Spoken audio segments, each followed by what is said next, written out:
Hi, I'm Dave Bundy, editor of the Lincoln Journal-Star, and this is our editorial board endorsement interview with mayoral candidate Suzanne Geist. Suzanne, thank you so much for making the time to meet with the board today. We enjoy these conversations, and we will enjoy hearing from you for the bulk of this one. But first off, we'll just ask our editorial board members to chime in and introduce themselves. Mike, you want to go first? You're in my upper left-hand Brady Bunch corner. Hi, Senator Mike James. You know me, community member and newest member of the editorial board. I do know you. Hi, Mike. All right, Martha. Yes, Martha Florence, also community member, and have been on the board for a bit, almost 4 years now. Robin. Robin Eshelman, also a volunteer community member on the board. Pat. Hello, Senator. I'm Pat Sangemino. I'm a news editor here. I've been on the editorial board for 4 years. And Kent. And I'm Kent Walgamot. I write about arts and entertainment, and I've been on the editorial board now for 12 years. I think I am currently the longest serving member of the editorial board. So we've done this before a couple times. Yes, Yeah, I think we the last time we did this, Suzanne, we were in person several years ago. Well, as I said, Suzanne, thank you so much for being with us. The first question is a way for you to talk a little bit about yourself. Why do you want to be mayor? And then tell us about some of the experiences and attributes you have that would make you a good one. Well, let's see. Why I want to be mayor. I came to Nebraska back in the 80s to attend UNL. I did that in order to achieve a broadcast journalism degree. And I really wanted to lose my accent, so I had to go to somewhere in the Midwest.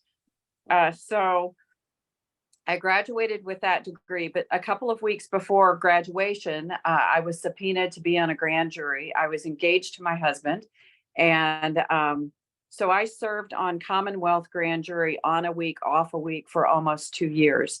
So I could not get a job in journalism at the time because no one wanted a journalist that could just work every other week.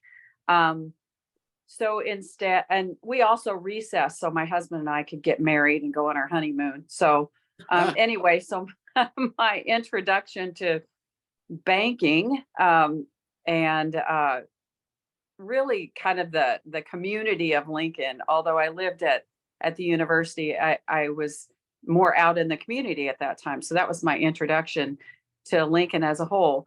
But my husband and I got married at that time. We have 3 children, and they all live here in Lincoln.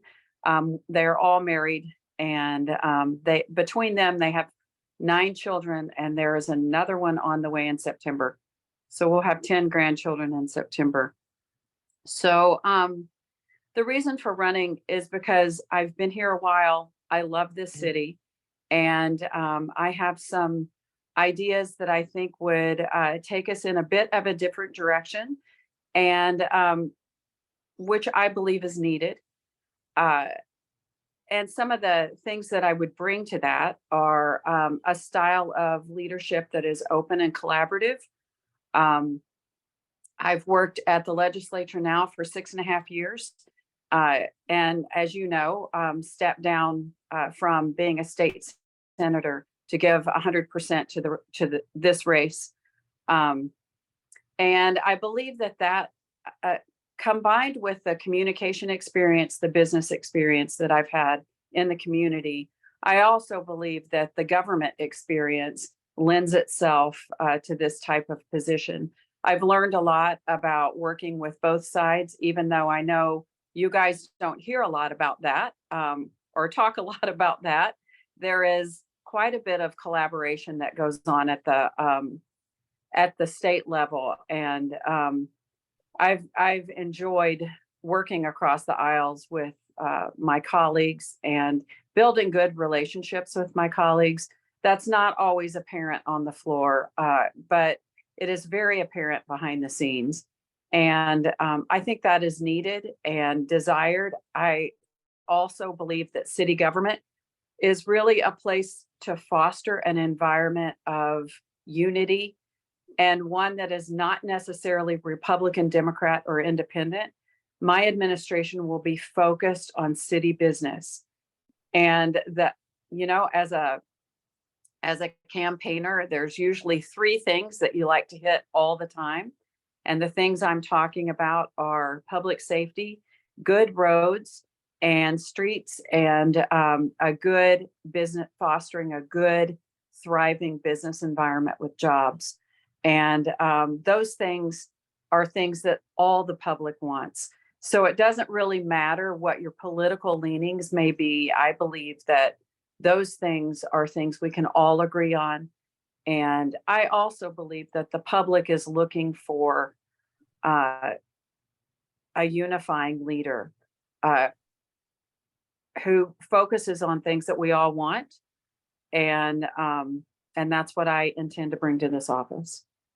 All right, so I'm gonna roll the next two questions together for you, because you already sort of addressed them. One of them was about your management style, which you described as open and collaborative. And the other one you talked about reaching across the aisle, and particularly how we don't, and I'm assuming you mean the media and maybe just the Journal Star. We don't. No, always, I really mean just the public. well, Well, partly you guys, but I mean the public doesn't know that a lot of that happens. well, and so the second part of this question is a chance to maybe tell us about a couple of the times where some of the things that we may not be aware of, where you've worked across the aisle to find a solution, or how you've worked with folks that have different political leanings. So Sure. yeah, management style, and then how you've worked with folks. Sure. Management style is I'm very hands-on. I am a researcher. I like to know the answers myself. Through my political career, I've learned to delegate. That wasn't a strong suit before I started this journey in the legislature, but I've learned that I can't do everything myself. I have to rely on good staff. So I've learned to put really good people around me who have the same desires for good information that I have. But I also like hearing opposing visions and opposing opinions. My office is often, I have a style where I invite people to come in who disagree with me. They've done that. Often those will be people who are either on the internet or on Twitter or whatever, tend to be critical, and I've invited them to come into my office. And each one of, now, not everybody does that. Not everybody takes the opportunity to do that. And actually, I applaud people that have the courage to do that, because I know it's not easy to sit in front face to face with someone that you disagree with and talk about it. But to each person that's done that, and there have been about 5, we have found that we have areas of agreement and we have areas of disagreement. But what we've also found is that we don't hate each other. And I think that's one of the prime messages that I would give, is that I believe we can disagree about public policy and still work well together. That doesn't mean that we have to come to the same conclusions or we get there the same way, but we can certainly have an environment of unity and agreement, or disagreement, but civility. And I know the public is longing for that, and I'm longing for that. And then I could give you a list of examples of working with my colleagues. 3 right off the bat that I just left. One, I was the chair of transportation and telecommunications. Not only did I have a varied group of political ideologies in that committee, but also philosophical ideologies. Transportation and telecommunications I loved because it was not inherently political. However, there were a number of philosophies of, for instance, deployment of broadband. Who will carry that? Who are the major players? How to deal with that environment so that we're not trying to pick winners and losers, or as the government put our thumb on the scale. Was very, I would say it was difficult at times. It was a committee I'd worked on from the day I was elected. But also this past, this past session, working on the broadband coordinator was exactly that, trying to merge a number of philosophies, trying to fulfill something that the governor executed a executive order, and we tried to make a framework to make that happen in such a way as pulling opinions together who were polar opposite. And some of those Republican Democrats, some of those actually on the same, in the same party, but a different philosophy of delivery. And we ended up doing that and passing that in 2 rounds that I think will be on final reading this week, if not today, maybe. I didn't check the agenda today, so I'm not sure if that's actually being passed finally today, but that was a huge example. The other is Senator Bostar and I worked closely together on what I chose to be my priority bill, which was giving in-state and tuition to first responders, so firefighters and law enforcement's kids, if they're in good standing with the department. That the fiscal note on that, which was shockingly only $64,000, but it was something that Senator Bostar worked very hard on. And then I collaborated with him on that near the end, and we worked together to bring that bill out of committee.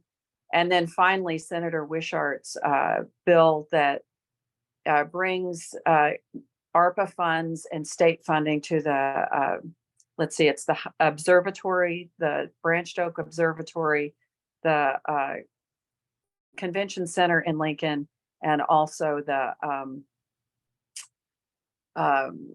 Lancaster County Event Center.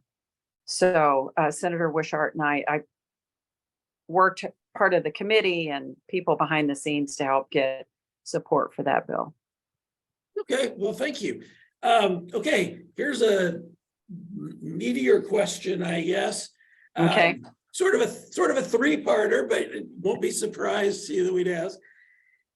Is Lincoln safe? What helps make what supports your opinion of that? And what's the next step for public safety in Lincoln?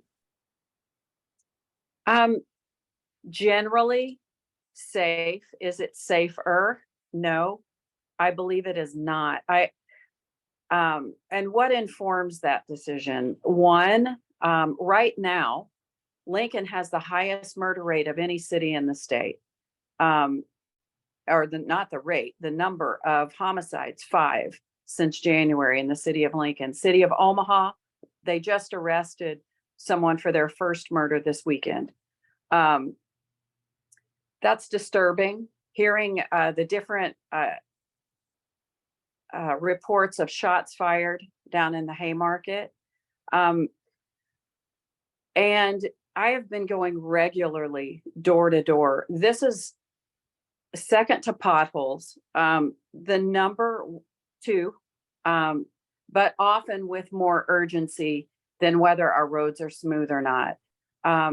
It's the thing that people bring to me with a concern on their face, a concern about their neighborhood. And sometimes it's the location where the crime occurred. Edgewood parking lot, for instance, which is in a neighborhood you don't expect to have shots fired. Actually, the Haymarket is a place where people don't expect to be concerned about gunfire. So it's things like that we're not used to hearing in our city. And we're hearing those reports with more regularity. And so whether the opinion or if you look across the spectrum of all different crimes, add those together, average it out, if we're actually lower or higher in crime, the crimes that are concerning the public seem to be going up. And certainly right now, homicides are higher than anywhere else in the state. And that is a concern. What can we do about it? That's the big question. Hiring police officers across the country is a problem, not just in the city of Lincoln. However, there is a reason that law enforcement decided to endorse my campaign. And there's two reasons. One is because they've seen me stand up for them when it's not a popular thing to do. I did that last year at the Capitol, and whether people agree with my perspective on corrections and the direction we should go or not, they know that I stood up and stuck up for them at a time when it was not a popular thing to do.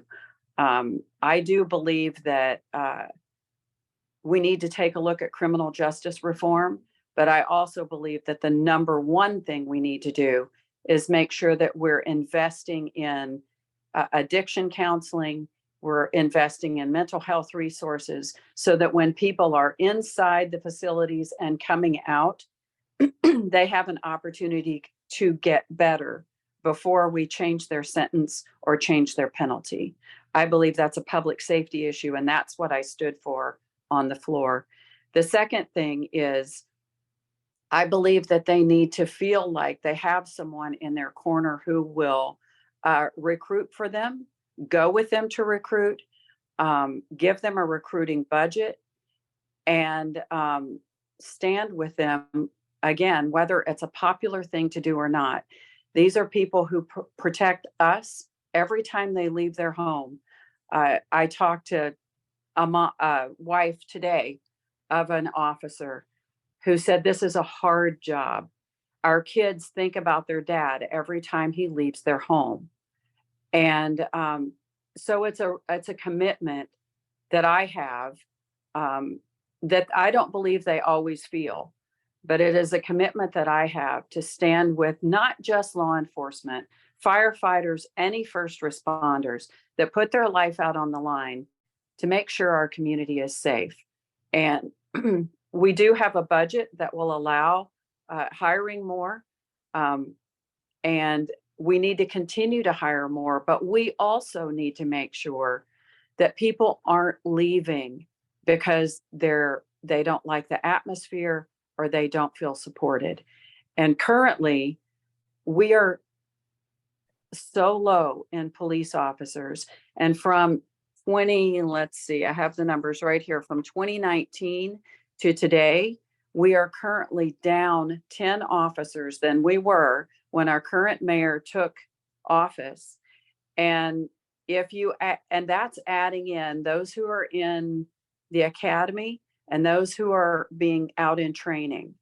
So if you say just the officers that are actually out on the street, we're actually down 20 more than that.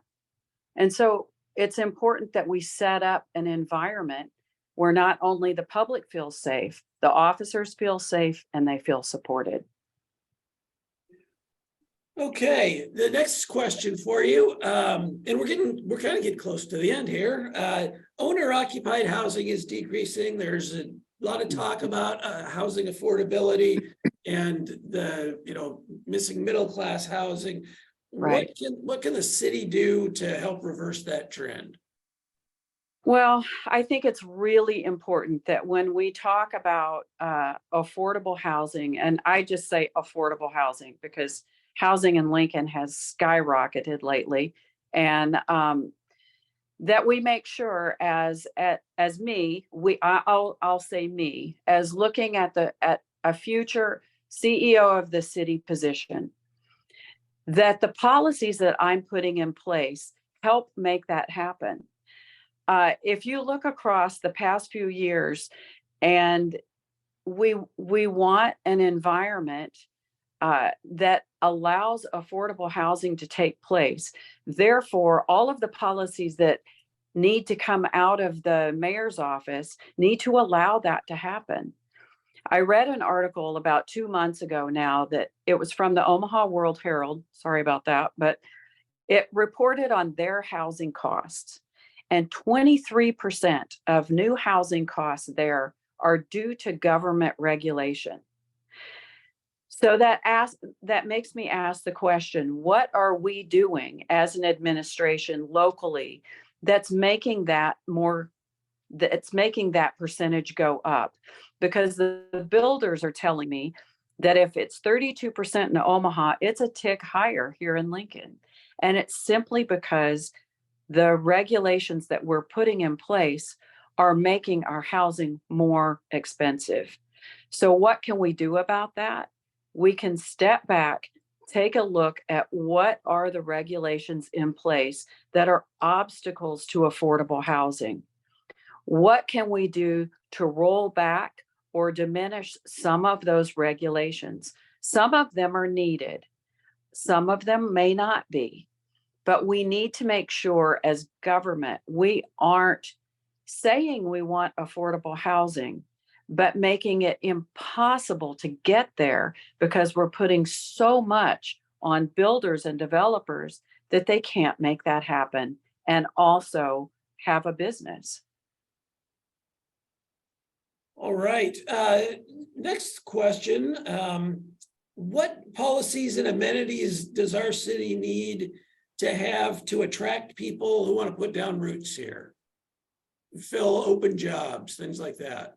What else do we need? Well, I think we have a lot of what we need. I think this city is very attractive to young people. We have an entertainment district. I think supporting that is hugely important. We have great schools. We have great neighborhoods and parks.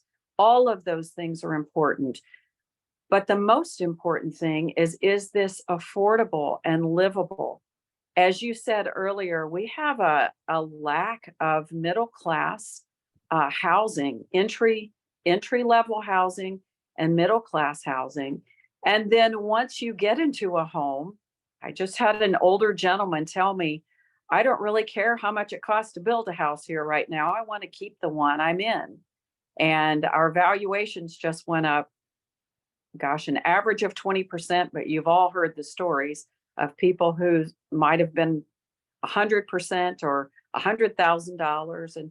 And it's important that once we get people here, we keep them here. And so that's a concern I have, that to make sure that once we get people here, that they can afford to stay here. But as far as things that we need, amenities, I support our parks and trails and all the things that we do that Lincoln does so well, that attracts just a variety of people. I guess my biggest concern is making sure that once people are here, they can stay, and that we also have an environment that is very open for job growth, for entrepreneurial development and growth, and that as a city, we're a good partner for those that want to start a business and grow a business, that we're not a city that says either you do it our way or you don't participate, but we're a city that says, how can we get to yes? When you bring a business into our city, how can we support you and help your business thrive rather than set up barriers to those businesses? All right, well, I have one last question, but before I ask it, this is where Kent leans forward. Okay. Okay, Kent, you've telegraphed it. Yeah, I have a couple actually. And the first one, and this may just be me not seeing your positions on these, but I'm interested in, what you think about the necessity for and the steps that are being taken towards the cities getting a second water source. Mm-hmm. Oh, actually, I'm very supportive of the legislation, I believe it's Senator Bostar's bill, that talks about going to the Missouri River. I know that we're in the quasi, just beyond the investigational part of that. I know he's looking to have some ARPA funds put towards that, going to the Missouri River.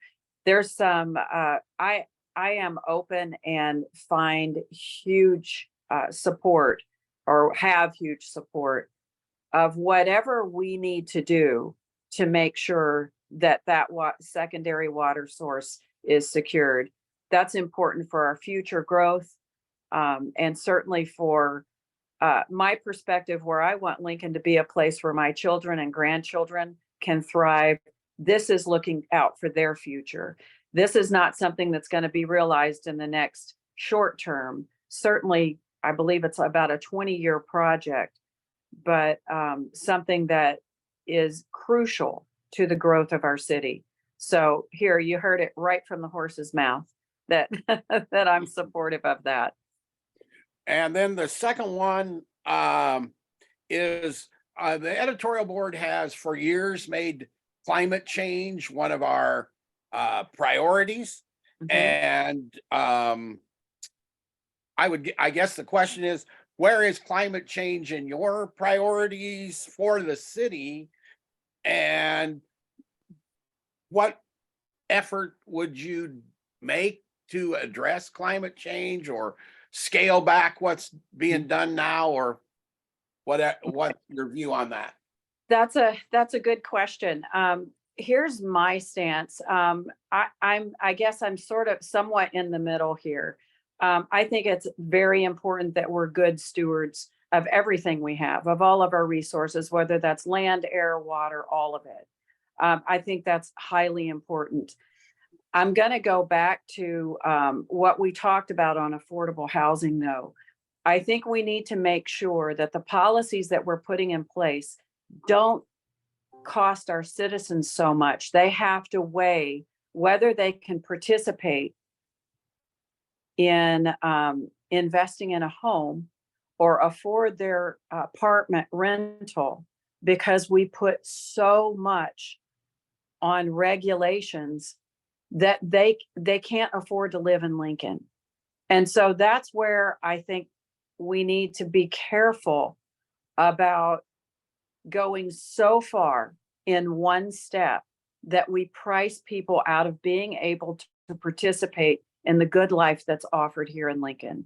So that's where my balance would be, is how much does this cost the individual?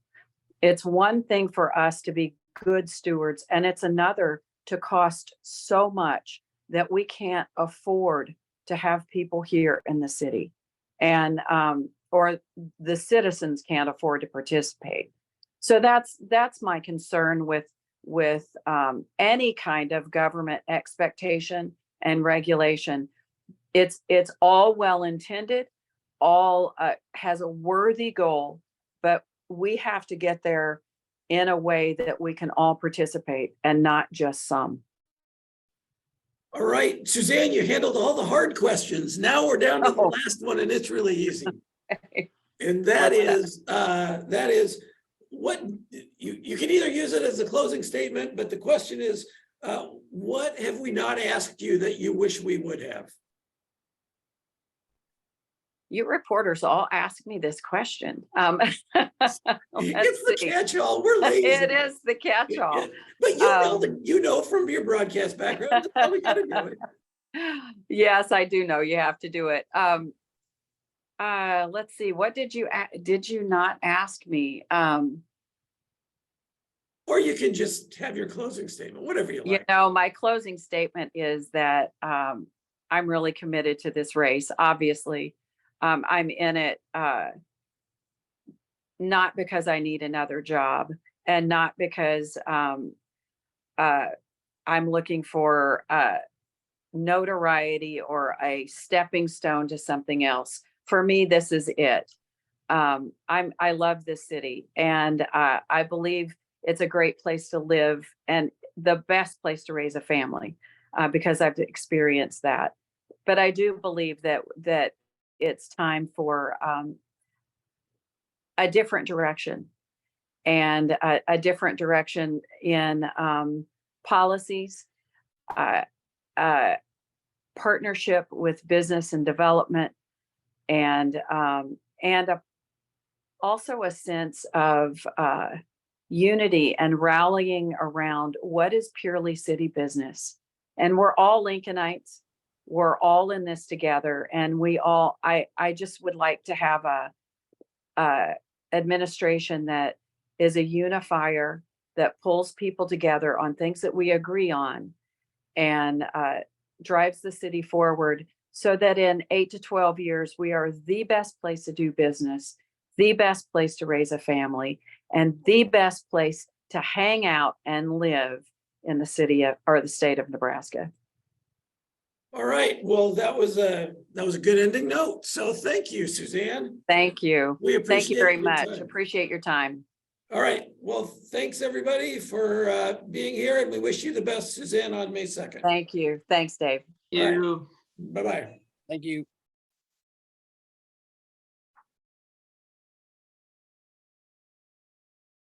Okay, are people still here?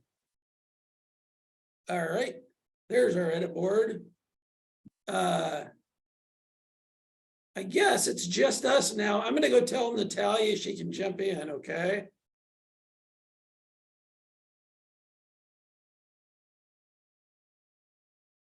All right.